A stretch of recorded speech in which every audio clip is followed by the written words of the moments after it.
Welcome back to another Elden Ring Nightreign video. Today I'm going to be talking about basically my thoughts on what I thought about the network test. We kind of did get a feel for what the actual game is going to be. Now, obviously, there was a lot of things that were missing, like in terms of the actual map that's going to be changing every single time.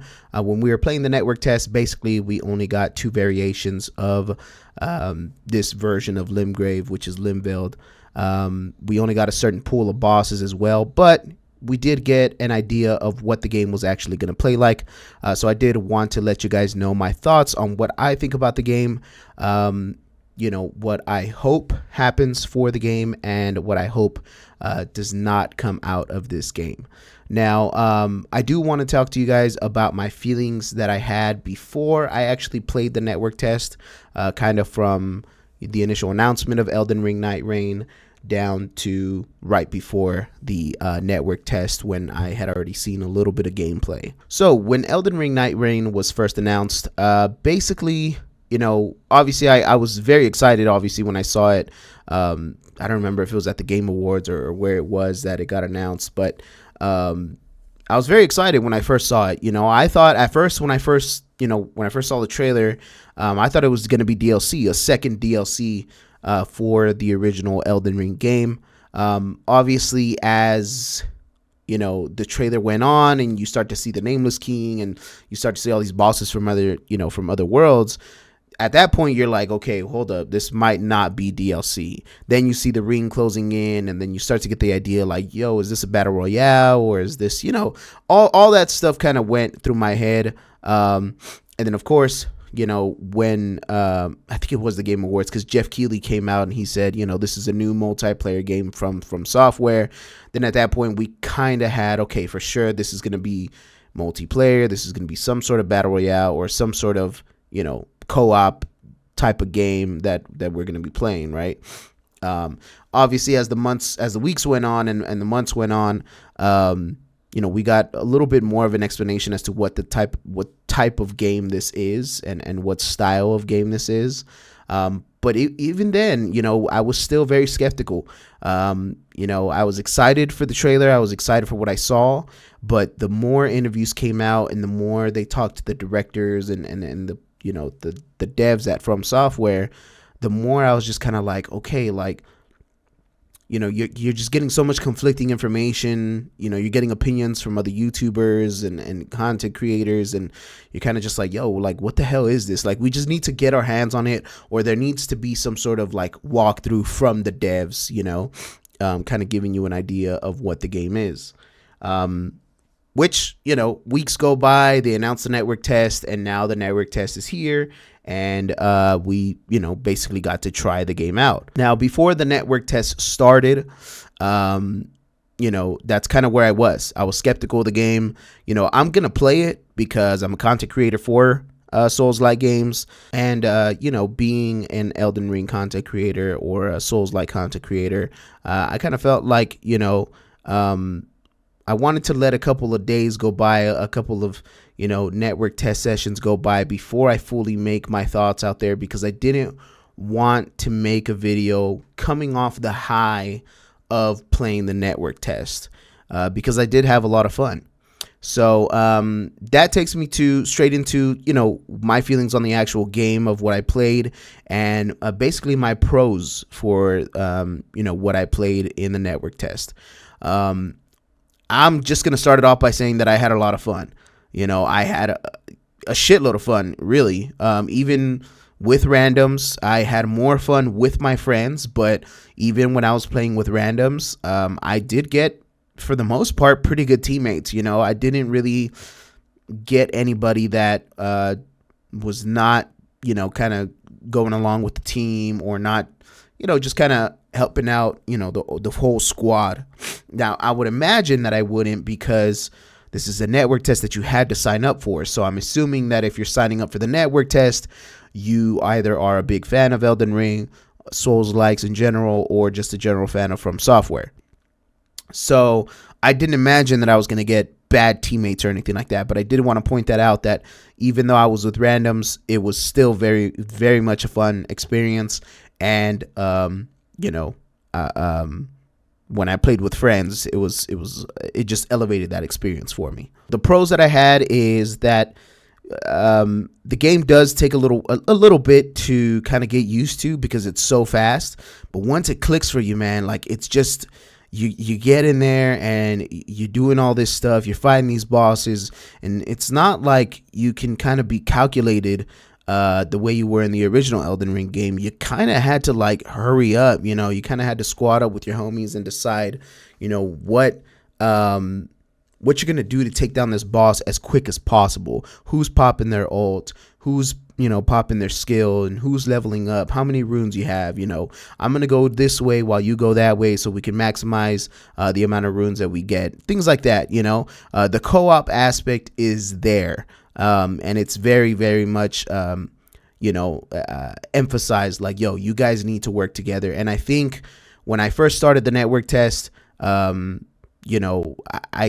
was playing it like I was playing Elden Ring, and obviously Elden Ring is a solo experience, unless you do like co-op and stuff, you know, for some bosses, but for the most part it's a solo experience. And that's how I was playing this game, and that is not how this game is supposed to be played.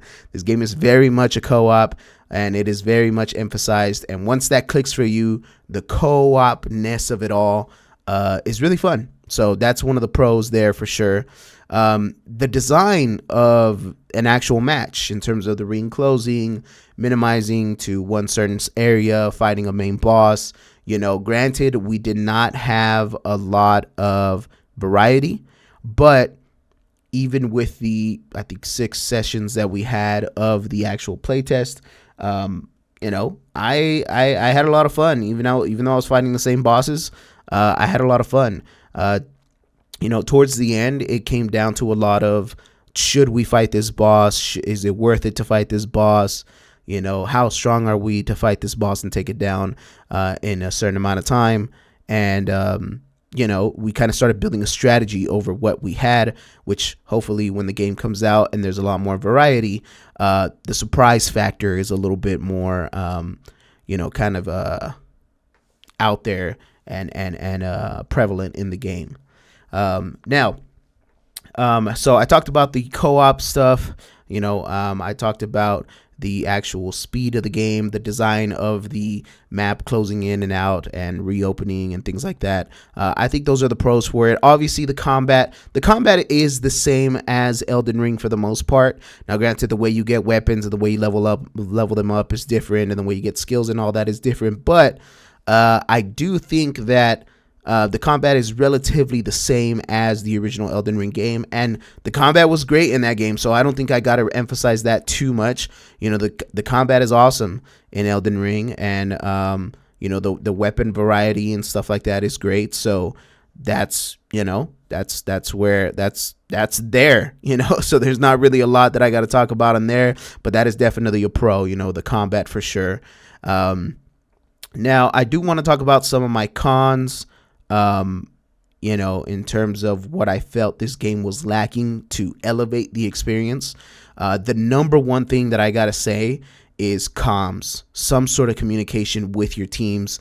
When you're not playing in a group and you're not in a party, Discord chat or PlayStation party chat, whatever it is very hard to communicate to your team where you should go next, or you have an enemy on you, or you have an item here. You know, there's no ping system. You know, you can drop a marker on your map and it shows for the rest of your team, but it's not, you know, it's literally, it just puts a marker. You know, whether or not your team, they don't know whether there's enemies there or there's an item there that they should pick up. That's not, you know, that's not something that's actually highlighted on the map or anything. Another thing is the compass. The compass is cool, you know, so that you know what direction your friends are. But there was a lot of times where, you know, it would show me that my friend is north, but whenever I went north, I either had to go up or I had to go down, or my friend was in a tunnel and I couldn't see him because, yes, I'm staring north and it looks like he's right in front of me, but he's in a wall because he's in a tunnel, or he's in a building or something like that. Yeah, I don't know how you fix that. Maybe there's indicators if you could tell they're underground or above ground or whatnot, because there is a lot of verticality to the map. The spirit springs and stuff like that. They take you pretty high. So yeah, you might be going north, but you don't know if your homeboy is up on a mountain or a hill, sorry, or down below fighting a boss. Like, you don't know any of that. So that was kind of confusing. Another thing I want to point out now that I see it here on the gameplay screen is the revive system. That is definitely a pro. I thought the revive system was great. When they explained it, when some of the content creators got to play before the network test was out, and they explained, just kind of whacking your homie to revive them. It was kind of weird. You're kind of just like, what? Like that's just kind of weird. Like, even though like in regular games where you can revive someone else, you kind of just put your hand over them. It looks like you're like healing them like a preacher or something like that. I don't know, man. I just thought hitting them was such a weird thing, but when you're in practice, like when you're in the match and you're fighting a boss and you're frantically trying to figure out how to defeat this boss or how to get damage done, you don't got time to run over to your homie and just put the hand of God on him and raise him from the dead. Like, no, you gotta get his ass up quick, and going over there and smacking him in the ass, man. Yeah, bro, that's a pro to me. That should be in every game, I think. Being able to hit him from distance as well is good as well. So, anyways. Going back to the cons, so we did talk about the ping system or the communication system. Another con that I think this game has is I don't think the game, at least in the network test, maybe in the base game, once the game is out in the full release, it'll explain to you better. But I don't think the game actually explains to you in the leveling system and things like that. Like, yes, it's easy to just go to a grace and level yourself up really quick, but you kind of got to just figure it out when you jump into a match. There's no there's no practice runs, there's no tutorial, nothing like that. Now, again, that might be in the full game release, so I don't want to clown on it too much for that.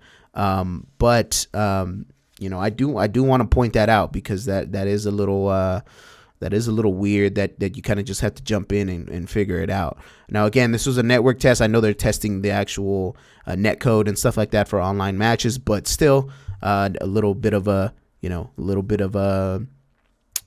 tutorial would have been a lot better, a lot more sufficient in learning the game. And that's honestly, that's pretty much it for my cons. I mean, the communication system was very much a big one.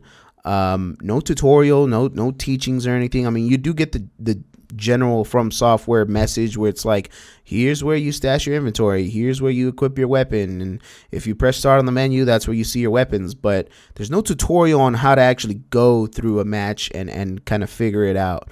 And yeah, I just kind of felt like that was a little there should definitely be some sort of tutorial or something, just to kind of, if you're trying to attract players to casually play this game, even people that wouldn't generally play Elden Ring or Souls-like games, you definitely got to put some sort of tutorial there and not have it act as an Elden Ring game where you have to kind of figure everything out yourself. It's very much better. It's going to be better for the experience of the player to jump into the game having at least some sort of basic knowledge of what they have to do and how to do it. I can talk about more cons, and I can add more cons in terms of like server stability and connection and hit detection and things like that. But I don't really want to harken. I want to save that for when the full game is out. I don't want to talk about that too much, because again, this was a network test. This was kind of like a beta, and I don't want to put the network and all that stuff as a con just yet, because I don't think that's fair. Once the full release is out, if the game runs like shit in terms of connectivity, then at that point we would definitely add it on there. Now, at the beginning of this video, I did say that I was going to talk about, my hopes and my non-hopes are going to be for this game. But this video is kind of getting a little long. I did kind of ramble off a little bit, just kind of giving you guys my thoughts. So I'm going to make a separate video with my hopes for the game and my non-hopes, and kind of putting some ideas out there of what direction I think the game what direction I think what direction I hope the game will go and what direction I hope the game doesn't go. And we'll talk about that on the next video, man. But I just kind of wanted to give you guys my overall thoughts on the game, my pros, a little bit of my cons, and just kind of inform y'all that I really enjoyed it. I thought it was great. I think From Software does potentially have another hit on their hands here. You know, I have a brother-in-law that didn't really enjoy Elden Ring. You know, he thought it was cool. He thought the combat was cool and stuff like that, but it just wasn't kind of his jam, you know, running around, not knowing what to do and things like that. And, you know, spending 200 hours to you know, complete the game and whatnot. So after the network test was done, he was the first person I texted, and I said, look, man, I know you liked the combat of Elden Ring and you thought it was cool, but just didn't have the time or didn't want to spend the time to kind of learn it, you know, and teach yourself and go through that 200-hour experience. I think I texted him and I told him that I think Elden Ring Nightreign would be the perfect game for him. I mean, you hop on, you kill a couple bosses, you know, you play with your homies or you play with randoms, and you're kind of just going around, you know, killing bosses. Leveling up is super easy. Picking up weapons are super easy. Casting spells is easy. You know, I told my brother-in-law, man, I think this is the perfect game for you. If we play together, I could kind of show you the ropes, and it is what it is, man. And yeah, you know, I did link him to one of my my past YouTube videos as to how Elden Ring match plays out. And yeah, he said it looks cool, man, that he might try it out. So we'll see, man. But yeah, we'll talk about the hopes and non-hopes in another video, and I will see y'all later. Peace out.